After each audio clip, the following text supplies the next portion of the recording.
ப்ரிடாமினண்ட்டாக நம்ம பார்த்தோம்னா எல்லா ஆர்கன்ஸ்க்குமே நமக்கு வந்துட்டு கட்டின்னு உண்டாகிற எந்த இடமா இருந்தாலும் ஃபஸ்ட்டு ஸ்டெப்புங்கிறது நமக்கு.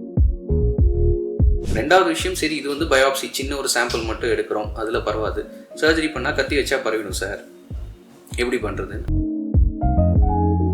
ஒரு இது இருக்குது, இப்போ இந்த மைக் இருக்குன்னா இந்த மைக்கை சுற்றி ஒரு சென்டிமீட்டர் கொடுத்து தான் நம்ம இதை எடுக்க போகிறோம். ஸோ அந்த மார்ஜின் அதுதான் வந்து இம்பார்ட்டன்ட். ஸோ அந்த மார்ஜின் வச்சு எடுக்கிறோம்னா கேன்சர் வந்து பரவாது. எப்போ பரவும்னா, ஆனால் இந்தியாவில் அன்ஃபார்ச்சுனேட்லி வரவங்க எல்லாம் கொஞ்சம் ஸ்லைட்லி அட்வான்ஸ் ஸ்டேஜில் வருவாங்க. ஏர்லியாக தான் இருக்கும், பட் ஸ்டில் அதில் கொஞ்சம் செகண்ட் ஸ்டேஜ் போயிடுச்சு அப்படின்னா.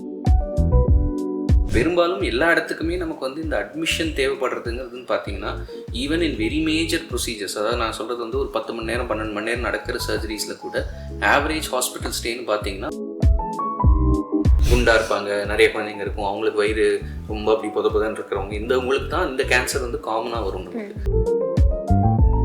சில கேள்விகள், பொதுவான டவுட்ஸ், ஒரு பேஷண்ட்க்கு வந்து கேன்சர் டயக்னோசிஸ் ஆன உடனே சர்ஜன் கிட்ட போகணுங்கிற போது ஒரு பயம் வருது. பயாப்சி பண்ணாவோ இல்லை சர்ஜரி பண்ணாலோ அது வந்து பரவுங்கிற ஒரு ஜென்ரலான ஒரு கான்செப்ட் சார், அது என்ன சொல்றீங்க அதை பற்றி? அதாவது கேன்சருங்கிற டயக்னோசிஸ்ங்கிறதே வந்து 100% சொல்கிறது ஒன்லி ஒன் திங். அதாவது நம்ம ஒரு கட்டியை பார்த்து நம்ம கிளினிக்கலாக சொல்லிடலாம். நம்ம வந்து ஒருத்தவங்க வராங்க, ஒரு வாயில் ஒரு புண்ணு, ஒரு கட்டி இருக்குது, இல்லை பிரெஸ்ட் லம்ப் இருக்குது, இல்லை வேறு இடத்துல அந்த மாதிரி இருக்குன்னா நம்ம வந்து ஒரு 90% எக்ஸ்பீரியன்ஸ் வச்சு இதுதான் இருக்கும்னு சொல்லலாம். பட் அந்த ப்ரூஃப்ங்கிறது கிடைக்கிறதே வந்து only after we do a biopsy.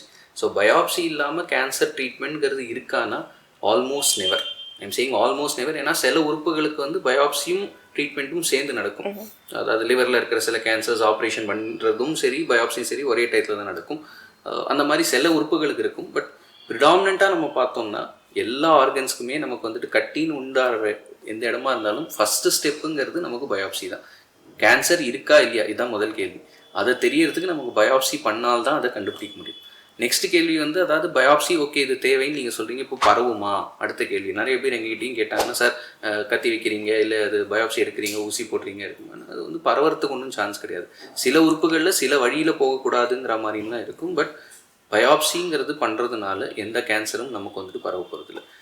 ரெண்டாவது விஷயம், சரி இது வந்து பயாப்சி சின்ன ஒரு சாம்பிள் மட்டும் எடுக்கிறோம், அதில் பரவாது, சர்ஜரி பண்ணால் கத்தி வச்சா பரவிடும் சார், எப்படி பண்ணுறதுன்னு. அகெயின் ட்ரீட்மெண்ட்டே வந்து நம்ம வந்து ப்ராடாக சொல்லணும்னா கேன்சர் ட்ரீட்மெண்ட்ங்கிறது சர்ஜரி, ரேடியேஷன், கீமோதெரப்பி, இந்த 3 பகுதிகளாக தான் மோஸ்ட்லி வந்து நமக்கு வந்துட்டு அடங்கும். அதர் அடிஷ்னல்ஸ் இதுக்குள்ளே தான் அடங்குங்கிற மாதிரி இருக்கும். ஸோ சர்ஜரி தான் நமக்கு இந்த கட்டின்னு உருவார பெரும்பாலான கேன்சர்ஸ்க்கு மெயின் ட்ரீட்மெண்ட்டே சர்ஜரி தான். ஸோ அதை பண்ணும்போது அந்த கட்டியை எப்படி எடுக்கிறோம்? கேன்சர் சர்ஜரி பண்ணால் பரவுமான்னு கேட்டால் ட்ரீட்மெண்ட்டே சர்ஜரி தான். அதை வந்து நம்ம வந்து ஒரு இது இருக்குது, இப்போ இந்த மைக் இருக்குன்னா இந்த மைக்கை சுற்றி ஒரு சென்டிமீட்டர் கொடுத்து தான் நம்ம இதை எடுக்க போகிறோம். ஸோ அந்த மார்ஜின் அதுதான் வந்து இம்பார்ட்டன்ட். ஸோ அந்த மார்ஜின் வச்சு எடுக்கிறோம்னா கேன்சர் வந்து பரவாது. எப்போ பரவும்னா, பாதியாக எடுக்கிறோம், கட்டியை வந்து அரைக்குறையாக எடுத்துட்டு மிச்சம் வச்சுட்டு வந்தோம்னா அப்போ இருக்கிற கேன்சர் வந்து இன்னும் வீரியம் ஜாஸ்தியாகி அப்போ அது வந்து பரவறதுக்கு சான்ஸ் இருக்கும். ஸோ என்ன ஆகும்னா, சில இடத்துல வந்து கேன்சர்னு தெரியாமல் ஆப்ரேஷன் பண்ணிடுவாங்க, இல்லை வந்து they would have gone to another consultant. இது கேன்சருங்கிறது அதுக்கு தான் ஸ்பெசிஃபிக்காக you have a department, cancer சர்ஜரின்னு ஒன்று தனியாக ஒரு ஃபீல்டு ஒரு இதுன்னு இருக்கிறதுன்னு. ஸோ அதுக்குன்னு சில பிரின்சிபல்ஸ் இருக்குது. இதுக்கு அவங்க கிட்டக்கு வந்துட்டு நம்ம போனோம் அப்படின்னு சொல்லிட்டு இதை ஈவன் செய்யல் அப்படின்னு சொல்லி நமக்கு திருவள்ளுவர் சொல்ல மாதிரி வந்து அதை வந்து அவங்க தான் செய்யணும்னு இருக்கும்போது அவங்க கிட்ட போனால் அது ப்ராப்பராக பண்ணால் அப்போ இந்த விஷயங்கிறது நடக்காது. அது என்ன அந்த டெக்னிக் தெரிஞ்சு ப்ராப்பராக பண்ணணும். எதுக்கு பயாப்சி பண்ணலாம், எதுக்கு பயாப்சி பண்ணக்கூடாது, எதுக்கு முழுசாக எடுக்கணும், எதுக்கு வந்து நம்ம இனிஷியலாக சின்ன பிட் எடுத்து பயாப்சி, இதெல்லாம் தான் அந்த நம்ம வந்து படிக்கிறதுங்கிறது அதுக்கு தான் இருக்குது. பட் இன் ஜென்ரல் பயாப்சி பண்ணால் கேன்சர் பரவ போகிறதில்லை. இன் சர்ஜரியை ப்ராப்பராக ஃபுல்லாக எடுத்து நம்ம பண்ணுறோம்னாலும் கேன்சர் வந்து பரவாது. சில பேஷண்ட்ஸ் கேன்சர் டயக்னோசிஸ் ஆன உடனே சர்ஜரி அவாய்ட் பண்ணலாமான்னு கேட்குறாங்க. ஸோ இதை எப்படி சார் சொல்வீங்க? அதாவது இப்போ வந்து நமக்கு சமையல் பண்ணுறோம், எனக்கு ஏதாவது வந்து ஐ வாண்ட் டு மேக் இப்போ சக்கரை பொங்கல் வேணும் அப்படின்னு சொன்னால் நமக்கு அதில் வந்து வெல்லமோ சர்க்கரையோ போட்டு பண்ணால்தான் அது வந்து ஸ்வீட்டாக இருக்கும். வெல்லமோ சர்க்கரையோ போடக்கூடாது, ஆனால் அது ஸ்வீட்டாக இருக்கணும்னு கேட்டால் நடக்குமா? நடக்காது. ஸோ இதுக்கு இது தேவைன்னா அதை செஞ்சு தான் ஆகணும் நமக்கு. ஸோ அந்த மாதிரி எல்லா கேன்சருக்கும் நம்ம சர்ஜரின்னு சொல்ல போகிறதில்ல. உதாரணத்துக்கு சொல்கிறோம்னா, கட்டியாக உருவாருது இப்போ சர்விக்ஸ் கேன்சர் நம்ம எடுத்துக்கிட்டோம்னா அதில் ஒரு அட்வான்ஸ்டு ஒரு ஏர்லி ஸ்டேஜில் ஸ்டேஜ் 1 to 2 அந்த வரைக்கும் இருக்கிற வரைக்கும் சர்ஜரி நம்ம பண்ணோம். அதை தாண்டி போகுதுன்னா அதுக்கு மெயின் ட்ரீட்மெண்ட்டே நம்ம வந்து ரேடியேஷன் அப்படின்னு நம்ம சொல்லுவோம், கீமோதெரப்பின்னு நம்ம சொல்லுவோம். ஸோ இதே வந்து பிளட் கேன்சர், அந்த நெறிக்கட்டிகளாக உண்டாகிற கட்டி அப்படின்னு சொன்னால் அதில் எங்களோட ரோல் வந்து ஆல்மோஸ்ட் 0. வெறும் பயாப்சி அந்த கட்டி எடுத்து டெஸ்ட் பண்ணி ப்ரூவ் பண்ணுறதுக்கு மட்டும்தான் சர்ஜரி ரோல். அதுக்கு மேலே ஃபுல்லாக கீமோதெரப்பி தான், சில கேஸில் ரேடியேஷன் அப்படின்னு தான் கொடுக்க போகிறோம்.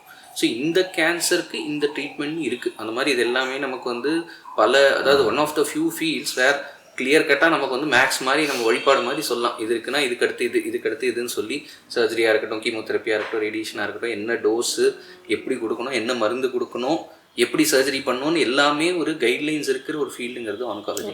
ஸோ அதில் சர்ஜரி அவாய்ட் பண்ணலாமான்னா முடியாது. நிறைய கேஸில் நம்ம சாலிட் டியூமர்ஸ் கட்டியாக உருவாகுதுன்னு சொன்னீங்கன்னா அதில் surgery is the curative treatment. அதுதான் மெயினான ட்ரீட்மெண்ட்டாக இருக்கும் நமக்கு. ஆனால் சர்ஜரி மட்டும் பண்ணால் போதுமானா சில கேசஸில் எஸ், ஏர்லி கேசஸில் இருக்குன்னா இப்போ எண்டோமெட்ரியம் இருக்குது, கர்ப்பப்பையில் வர கேன்சர், அதுக்கு நம்ம வந்து ஏர்லி ஸ்டேஜில் வெறும் சர்ஜரி பண்ணாலே போதும். எல்லாத்துக்கும் கீமோதெரப்பி ரேடியேஷன் வேணுமானா கிடையாது. அதே மாதிரி சர்விக்ஸ் கேன்சரில் ஏர்லி ஸ்டேஜ், அந்த ஸ்டேஜ் 1A 1B அந்த மாதிரி வேறு எதுவும் ரிஸ்க் ஃபேக்டர்ஸ் இல்லை, 2A வரைக்கும் இருக்குதுன்னு சொன்னால் ஒன்லி சர்ஜரி இஸ். பிரெஸ்ட்லேயுமே வந்து சில கேசஸில் செலக்டாக சின்ன டியூமர்ஸ், இந்த ப்ரீ கேன்சர்ஸ்னு சொல்கிறது இந்த மாதிரி இருக்கிறதுக்கு அது போகும். அகைன் ஹெட் அண்ட் நெக்கில் T1 கேன்சர்ஸ் சின்னதாக இருக்குது, 2 சென்டிமீட்டர் கம்மியான கட்டி இருக்குது, ரிஸ்க் ஃபேக்டர்ஸ் இல்லைன்னு சொன்னால் அதுக்கும் நமக்கு சர்ஜரி மட்டுமே போகும். ஆனால் இந்தியாவில் அன்ஃபார்ச்சுனேட்லி வரவங்க எல்லாம் கொஞ்சம் ஸ்லைட்லி அட்வான்ஸ் ஸ்டேஜில் வருவாங்க. ஏர்லியாக தான் இருக்கும், பட் ஸ்டில் அதில் கொஞ்சம் செகண்ட் ஸ்டேஜ் போயிடுச்சு அப்படின்னா அதில் surgery is a key component. அது வந்து இதர் ஃபஸ்ட்டு பண்ணுவோம், இல்லைன்னா வந்து சப்சிக்வெண்ட்டாக பண்ணுறதுன்னு இருக்கும். நிறைய கேன்சர்ஸில் முதல்ல சர்ஜரி பண்ணுற மாதிரி இருக்கும், அதுக்கப்புறம் அடிஷ்னல் தெரப்பிங்கிறதும் நமக்கு தேவைப்படும். அதில் தான் உங்ககிட்ட இல்லை கீமோதெரப்பிங்கிறதுலாம் நமக்கு வேண்டியிருக்கும். கண்டிப்பாக.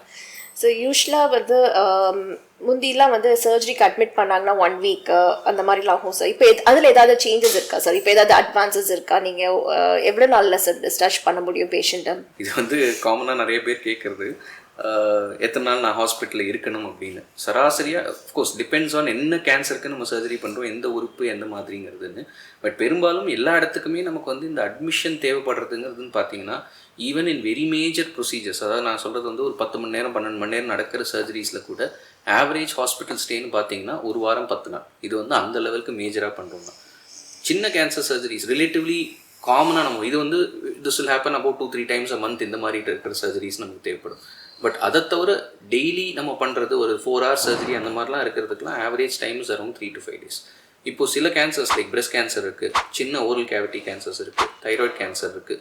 இந்த மாதிரி சர்ஜரிஸ்க்கெலாம் நம்ம பண்ணுறோம்னா it is only practically 1 day. நம்ம வந்து ப்ரீவியஸ் டே நைட், நாளைக்கு சர்ஜரினா இன்றைக்கி நைட்டு ஒரு 8 மணி 9 மணிக்கு அட்மிட் பண்ண சொல்லுவோம். ஏன்னா காலையில் கொஞ்சம் ரிலாக்ஸ்டாக அவங்க வரலாம், நம்ம டிராஃபிக்கை தாண்டி வர வேண்டாம். ஸோ வில் அட்மிட், அடுத்த நாள் காலையில் சர்ஜரி இருக்கும், next day morning they will get discharge.